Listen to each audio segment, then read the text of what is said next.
মা মা কি নতুন আইফোন বার হইছে, আইফোন 17। আমারে কিনা দিবা? তো তো মোবাইল আছে, আবার মোবাইল দিয়ে কি করবি বাবা?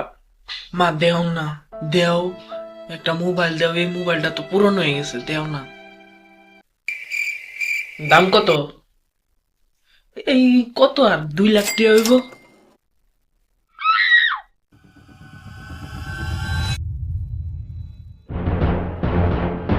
বাবা দেখ তো, হ্যাঁ ছুরিটা আছে, ছুরিটা দে। এই যে মা ছুরি, হ্যাঁ এটাতে আমার মাইরেলা। 2 লাখ টাকার মোবাইল কিনবো, হ্যাঁ? জানতে দা